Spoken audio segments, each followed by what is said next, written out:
In this video, I'll show you how to retrieve Dropbox folder submissions and how to leave feedback for students on their Dropbox folder submissions. In my Introduction to Media Studies course on the course homepage, in my Updates widget, I see I have 9 new Dropbox submissions.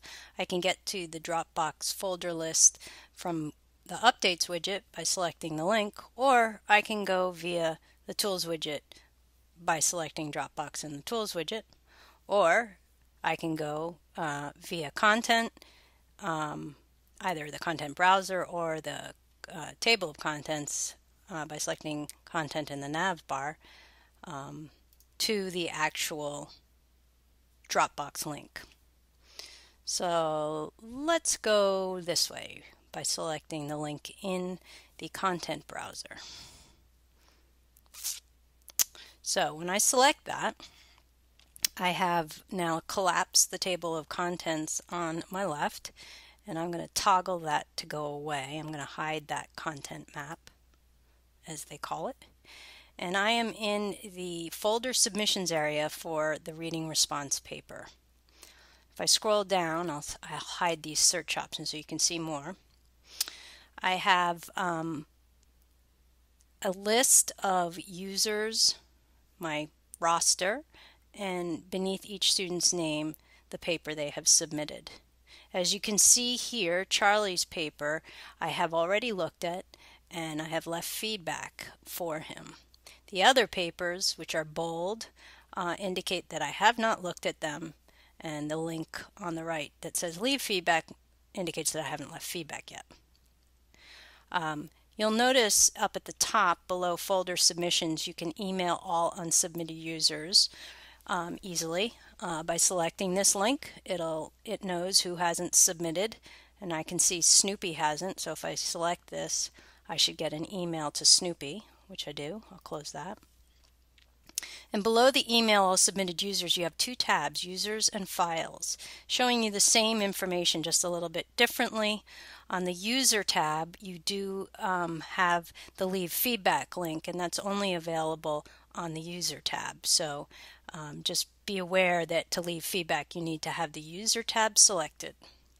If you look at the Files tab, you see just the files, and this area is sortable. The columns are sortable, so you can sort by submission date or by name. You can also here and in User tab flag certain papers to give yourself a visual cue about what you need to look at. These flags toggle on and off. I can also toggle on and off the read or unread indicator, which is the envelope with the asterisk indicating that something has not been read. I can, from either users or files, download the papers. And when downloading the papers, I recommend using this green button because when you use the green button, it will append the name of the student and the time and date of their submission to their paper title. And this is helpful when students are naming their papers My Paper. And you need to know exactly who wrote it. So now you can download them all by selecting the box up at the top to the left of the green button, or you can download one, or you can download ones that you choose. So I'm going to download these 3 papers. So I'm going to select the 3, and then I select the download button. What it does is it zips up those 3 papers into a zip archive. So if I were to select close right now, I will not have successfully downloaded the submitted papers. What I need to do is now click the zipped archive, and now I can open it to show you that the papers that the students submitted have been appended with their names as well as the time and date of their submissions, and then this is the title they gave their paper. So then I can either open those documents in Word and use track changes to write comments and then save it to a new file name such that I can upload it to the student and send it back to them that way.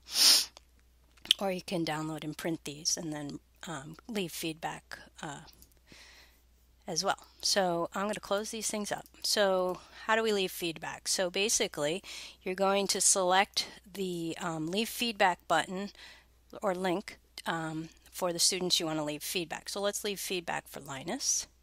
When we select the leave feedback button, we're in the leave feedback area, and on the left side of the page you'll see the name of the paper again, and if I select this, it will commence to show me the paper to preview it, so I can view it right here in my Kodiak window. Can't edit it in here, but I can view it. I can also download it. There's a little download icon which will allow me to download it. This way I will not get the name of the student and the time and date of their download appended to the title. It's only going to do that when you have used the green button to download. So here I'm looking at it. I can also go back on the left side to the user submission page and see their history of what they've submitted, for this paper or another paper by selecting this folder drop-down menu. And if they uploaded or submitted more than one paper, I would see a list of them here. So go back to user submissions. Actually, if I use this download button here, I can get the zipped up version with the name and the time and date stamp. But if you look at this paper and then use this button, it's just going to open it with the name the student gave it. Okay, and so you have now reviewed the paper either because you downloaded it and printed it, or you downloaded it and opened it in Word, or you're looking at it here. On the right side of the page, and I can also make the right side of the page look bigger by hovering over this bar in the middle and moving it. I see that I can show the folder information. This is how I set up the Dropbox.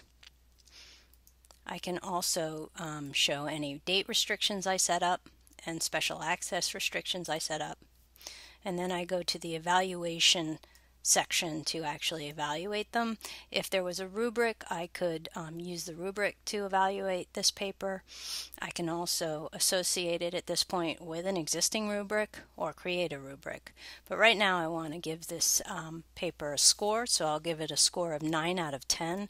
You can see that this particular assignment Dropbox is tied to a grade item, so I know that when I put the score here and hit save, that score is going to go directly to the grade book for this grade item.